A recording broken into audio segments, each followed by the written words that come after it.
Got a little Oh, Malbec. Um, I'm going with the JD. nice. You Cheers. know, as a Tennessee boy, it's only right. Awesome. Well, So yeah, man, I'm excited to get this podcast thing rolling. Uh, I love what we do with the Web Equity Show, but doing the thing with Justin and Empire obviously is focused on internet deals. Every once in a while, I'll slip in something about offline businesses and talk about some of the other things that we're up to. You've done, I've done, and all of that. But it's just, even though, especially when I look back over the last 20 years, I've done a lot of online deals, but the foundation of my career outside of one deal was all offline. right. From tanning Me, salons, franchises, all of that. So yeah, this is my first opportunity to like build a whole podcast where, obviously we're going to talk about online, but it's going to be all kinds of deals. So I'm excited.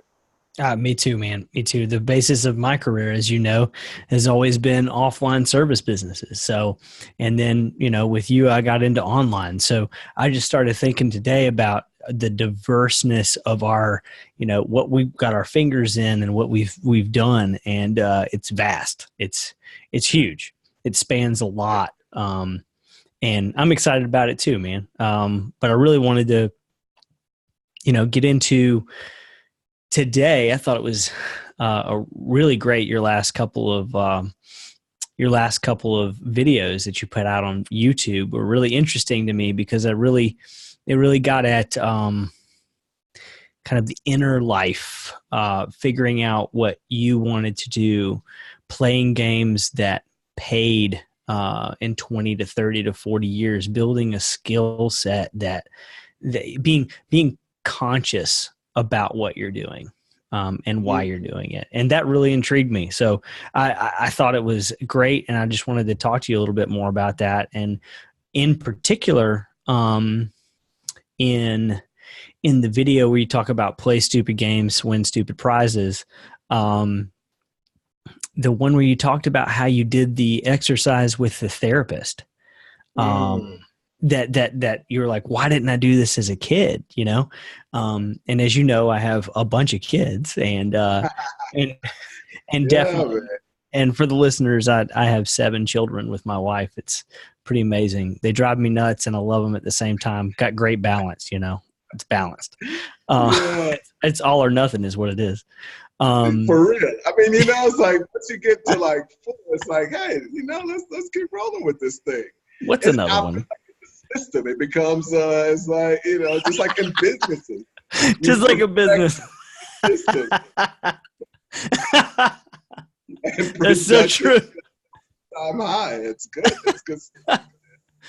Oh man, I never thought about it like that. We got it systematized. But I just, I just wanted to make sure that like my kids know what they want, and Mm, our listeners, our watchers, know what they want, and yeah. um, and I just kind of wanted to talk to you about that. What was your experience, and kind of how did that shape, where you are now? So there are a couple of things that I think that during that time period were a big impact. One was being challenged, prodded, and pushed by my mentor. And Mm, then the other was going through really a bit of maybe even depression when I lost Cool Wall Street. So I had, just for the listeners who may be new, I had bought while I was in college, a business called Cool Wall Street, and got an amazing deal on it. It was a $7,000 deal, structured it so I came up with $3,000 and leveraged it into buying the business. And ended up leaving college. I had a full ride to a top 20 university, which cost at that point $40,000 a year. It's like 60 now. But the business grew beyond a point where I could manage it from school, and I had investors really, and that was kind of the final push where investors were like, we want to invest in this business. It has a lot of potential, but we aren't going to do it if you're a full-time student. Like, that doesn't make sense for us. And really, went through a whole process. My parents ended up really supporting me, which shocked me more than anything, that they were cool with me leaving school. And so I left school, built this thing. I actually got a great return over the 3 years that I ran it, but it was really a lot of my identity. Like, my identity at that point was, I'm this kid, I left school, I've got this successful business. I'm like, 19 years old at the beginning, and had employees that were answering to me. And so this was like my identity. And the other interesting part of that is, I think it's such a big deal for entrepreneurs, because my thing at that point, I didn't see myself as a deal maker. I didn't realize, like, hey, I went and I bought this business. Like, who cares what? Like, it's generated me a great income. I put 70,000 into it. By the end, I probably made $500,000 before it went out of business in 2001. But once it did go out of business in 2001, none of that mattered. It's like, okay, I'm a college dropout. My identity was tied up into this thing. And my whole view of what a successful entrepreneur is somebody who has a business and then you just do it forever. So it's the Apple, it's the Mark Zuckerberg, it's the Bill Gates. And so they have one business and they do that forever. And then, that's their thing. And so those were the examples that I saw. And the interesting thing was, like, even for me, it's not even what I really wanted. I think the funny thing was, I was kind of tired of that business. Like, I wanted to do something else. I had made a good return off of it, but I was tied in. And so it was this whole thing of like identity. And, I think that there are a lot of entrepreneurs that do themselves a disservice by becoming identified as an entrepreneur, or even worse, like identified with being their business is a part of their identity. Right. I actually did a video where I interviewed a guy yesterday that sold a business and got an amazing deal, has cash, a little bit of freedom for a while before he gets into his next project. And, he talked a little bit about the fact that, it's like, man, like, okay, what do I do? Like, this thing was like me, So when I talk to a lot of people that even sell their business, that's a big part of it. So I was challenged by two people. One was my mentor, who I talk about on the YouTube channel, somebody that flipped hospitals. And that was interesting because he was challenging me on a lot of what I saw as wealth, because, like, to me, net worth was valuable. And he's like, no, like, dude, you can't pay bills with net worth. And that was like, it's like, telling me, like, net worth is something that financial advisors trick you into thinking is valuable. So that you just give your money to them and let it sit there. And, you're building your net worth while they go and they leverage that money 100 times and do all kinds of stuff with it to really generate income. So, it's kind of a trick, which, in that video, which, for those that listen to this and want to check out the video we're referencing, it's basically, you can't, when you play dumb games, you can only win dumb rewards or dumb prizes. So you can check that out there. And that quote that it's basically the bank is the place where poor people put their money so that rich people can get at it whenever they want it. So yeah, you got to play the right game. So your mentor pushed you. So that was on the one side of those kinds of concepts of like, hey, they're consumers and they're producers. You don't want to be a consumer and some of those things. But on the other side, and I mentioned the therapist, that was that realization of you're chasing a identity. And the main Mm. reason that you're chasing it is because it's the only thing that's been put in front of you. So it's from the outside in. Here are these examples of success. And so it's oh, that's Mm. a thing. I want something like that. So that's what I'm going to go after it. And that is well defined. It's well defined. So Bill Gates started a specific company. You know, he ran it for all these years. I want some aspects of that. But the truth is, instead of me going after that and making that a part of my identity, going through a process where you create your own. Like, what is the specific Yes. thing that you are going after? And it was ridiculous to me, you know, when you talk about, you know, I didn't really go in, and there's, you know, obviously layers to it, but I didn't go into much detail there. I kind of mentioned it as a side thing. But that was the big, like, whoa, like I have never, you know, even had anybody bring that concept of like, hey, you know, there's a lot of people that are going to give you examples of things that you can be, but Mm. do you want any of that? Right. And And then what? that's that inner work, that where you sit down and you have to think, and you really have to look at, the other day I was just talking about to my wife. I was like, I really sat down and I thought about where I was happiest and when I was happy, Mm, because now it's just at this stage in life, as we're at middle age or approaching middle age, just there. being happy is the most important thing. Just being happy and being able to continue to be happy. And that may mean buying businesses, or exiting at a great multiple or whatever. But being happy and finding out what makes you happy is huge. And like, I thought back to those places that like I felt the most engaged in life, the most here, not focused on the future, not focused on the past, but here. And it was what some people call that flow state, right? Mm, So getting into that flow state, and usually for me, it's usually in some kind of like physically strenuous, um, physically and mentally strenuous situation where I have to concentrate so hard that I have to push everything out of the way to survive.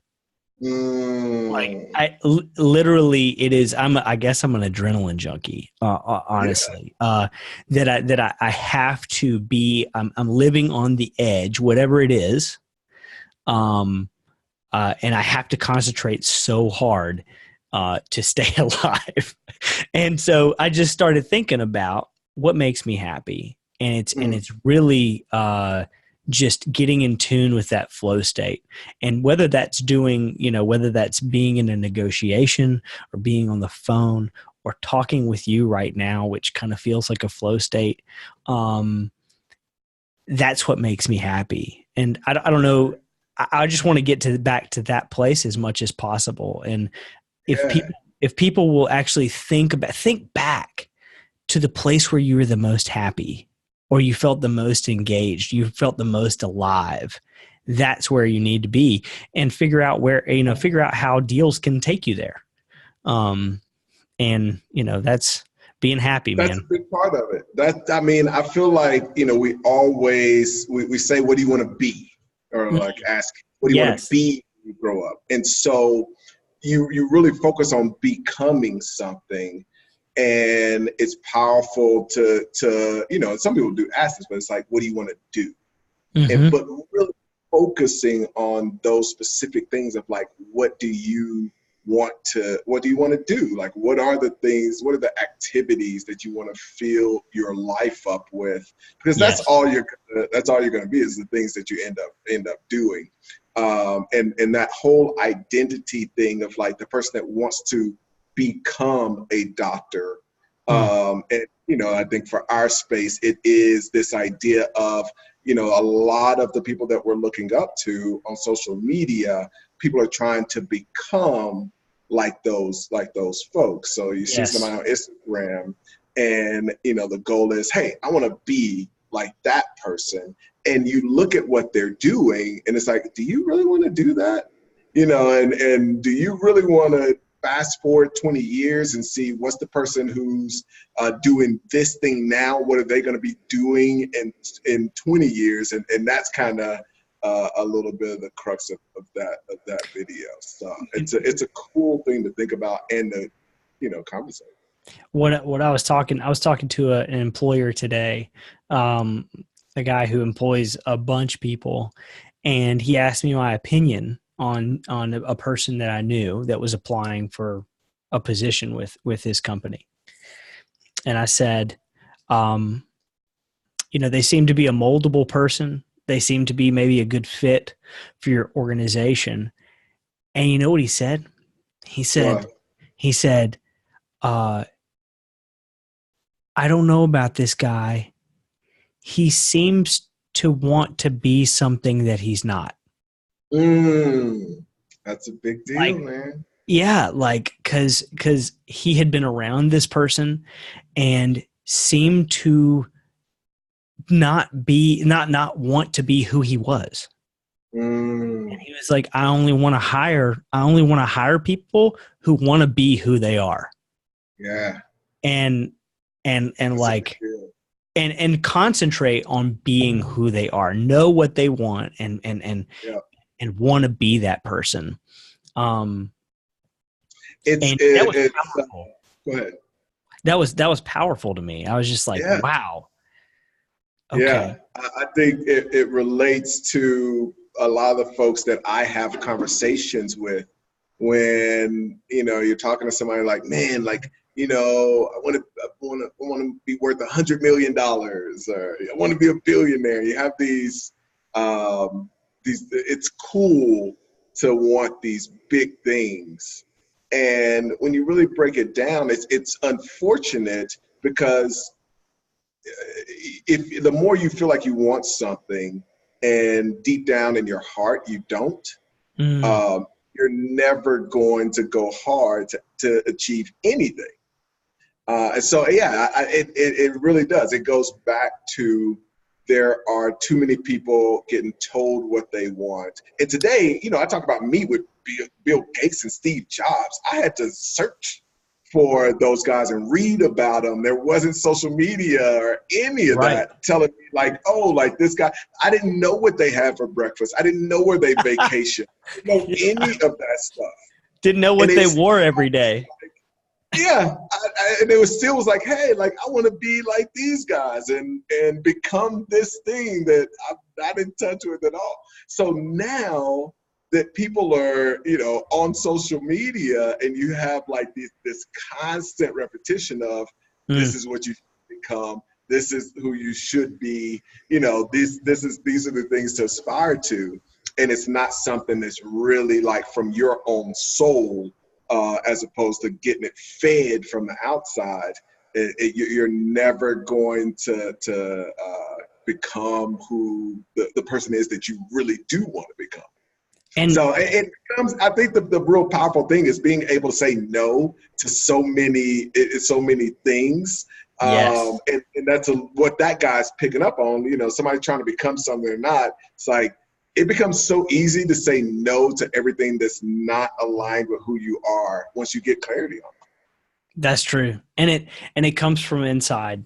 And I mean, for our listeners, for our watchers, you know, if y'all need help with this, there's, we can point you to somebody, we can help you with it. And it's not that we have it all figured out. I know Ace doesn't have everything figured out. I mean, I don't have everything figured out, but we're on a journey, and once you realize that you're on the journey, and that it's okay to say no to opportunities, like it's okay. It's super powerful. I was talking to somebody the other day, and I said my partner and I were on the phone, you, Ace. And I said, Ace and I were on the phone and we were talking to somebody who wanted to join our network of business buyers. And he was talking and it just didn't seem like a fit. It just didn't seem like a fit. Everything was just off. And Ace goes, man, I just don't think you're a fit. I just don't think it's really for you. I'm not going to encourage you. That was super powerful when you can say no, So, Yeah. And I say, think it really surprises people because I've mentioned that on the channel a few times where it's like, yeah, like I tell, I will tell people like, hey, this is not and just to give the context of this is somebody that's already made a deposit of $5,000 that true. basically like, hey, I'm going to give you this 5,000 back because, this just isn't the right, I'm not getting the right vibe. And I think that as well, running the program, I mean, when you do make room to attract the right people in, it makes for a much better experience for everybody. Oh, man. But yeah, I think people get caught off guard when it's like, no, like we really do tell you no. That's exactly right. Like I got on the phone with a guy the other day and he was just like, Sam, I've been following Ace. I've been following you. I've listened to every single episode. It's whatever. It's whatever. I want to join. I need to join. August 19th, I'm going to make the deposit. August 20th, I want to get on the phone with Ace. And August 21st, I want to get started. And I was like, dude, that vibe. Like that's when it's the right person.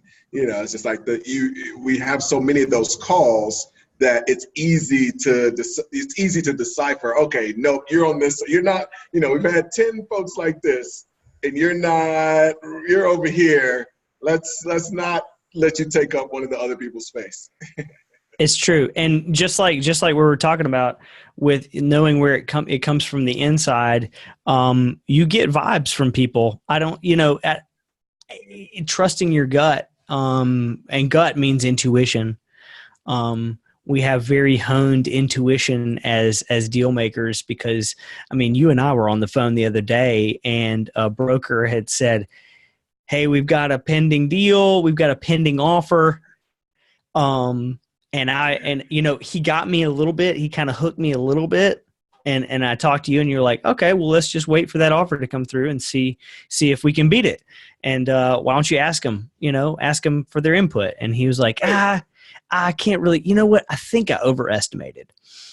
We don't have an offer. We don't have an offer.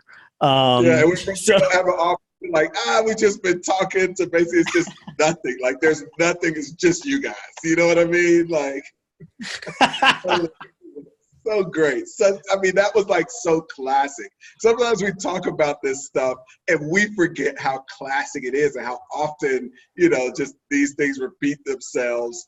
And also, I think after a while, you're like, okay, well, surely he's not playing that game.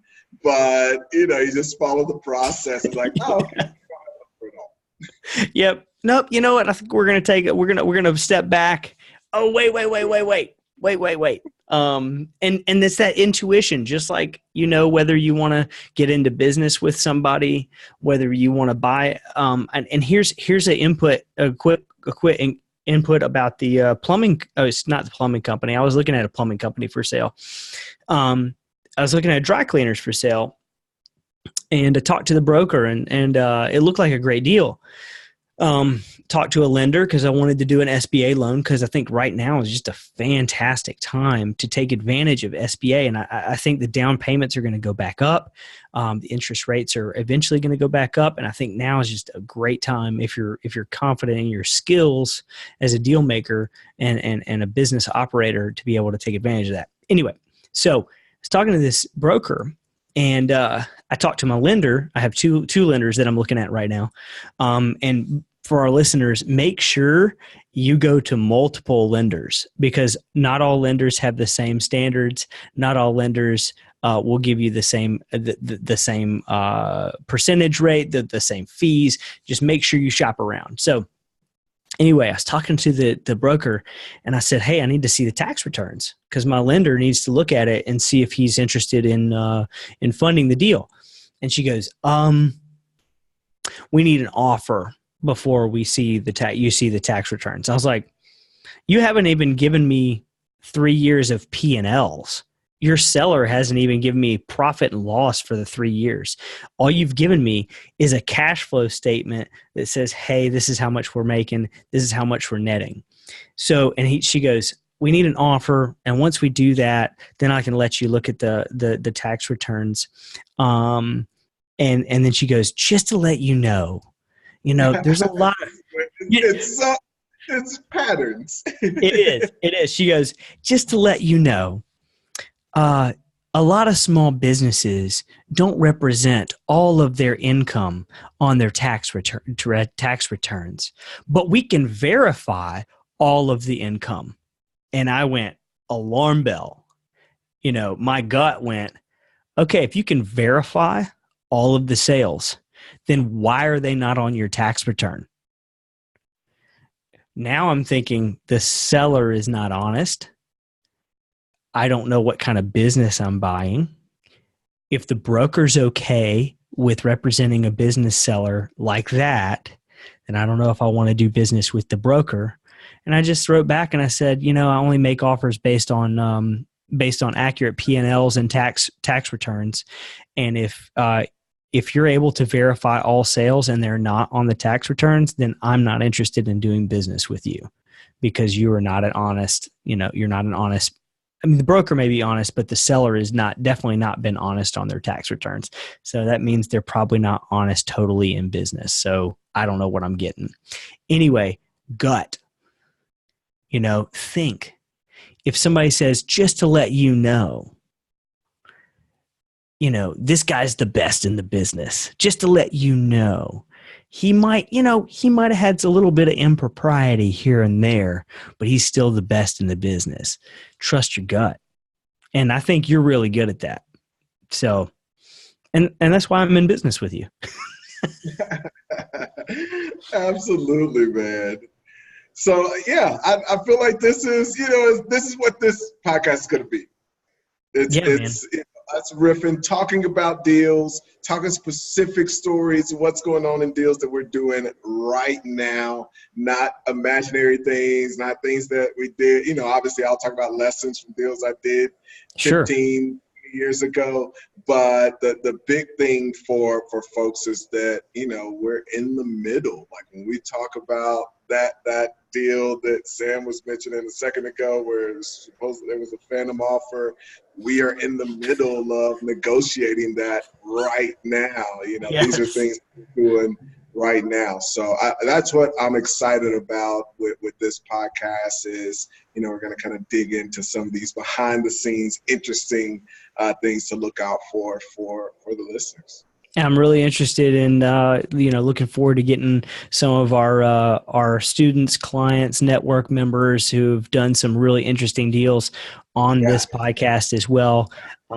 Just given, get nitty gritty into the deals. And everybody, we're doing just more than one or two deals. These are happening every day. We're getting new opportunities. We're talking to more people. So just stay tuned. And we're happy to have you with us. Ace. Thanks so much, man. I'm excited.